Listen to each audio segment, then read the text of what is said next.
সুতরাং আমরা বাফার থেকে আমরা একটা আত্মমর্যাদার দেশে তোমরা নেতৃত্ব দিয়ে আমাদেরকে নিয়ে গেছো। সুতরাং এখন তোমাদের দায় অনেক বেশি।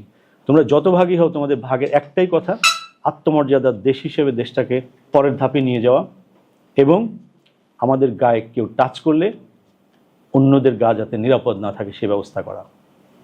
প্রয়োজনে আমাদের যেহেতু পরমাণু বিদ্যুৎ কেন্দ্র হয়েছে, অন্য দেশ থেকে পরমাণু জিনিসপত্র এনে আমাদের পরমাণু গবেষণা আরও বাড়াতে হবে এবং যশোর খুলনা বর্ডারে এইসব জায়গায় আমাদের এইসব সেট করে রাখতে হবে গবেষণাগারগুলোকে। এইসব চিন্তা ভাবনা এখন করতে হবে, কারণ পৃথিবীতে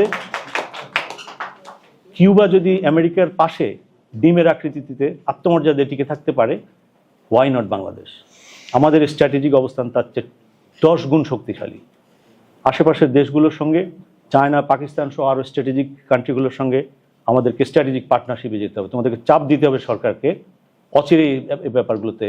সার্কের সেক্রেটারি আমাদের বন্ধু এসছে কথাবার্তা বলতে, সার্ক তো দিবে না। সার্ক তো এই দেশটি, কারণ এই দেশটি 80 বছর গৃহযুদ্ধ করে টিকে আছে।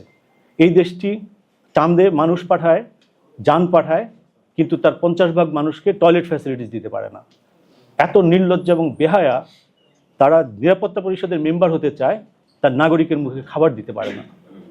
সুতরাং চাণক্য সারা পৃথিবীতে ডিপ্লোম্যাসি এবং ইন্টারন্যাশনাল রিলেশনসের স্টাডিতে একটা সিগ্রেট ক্যারেক্টার।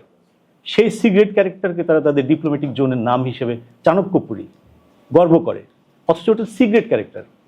ডিপ্লোমেসিতে ওর কোনো মর্যাদা নাই, সেটাকে তারা বিলং করে। সুতরাং প্রকাশ্যে যে দেশটি সিগ্রেট ক্যারেক্টারকে তাদের ডিপ্লোমেসি স্ট্যান্ডার্ড মনে করে, সে যেদিন জাতিসংঘে যাবে, জাতিসংঘ তো এই ভারেই নষ্ট হয়ে যাবে, শেষ হয়ে যাবে।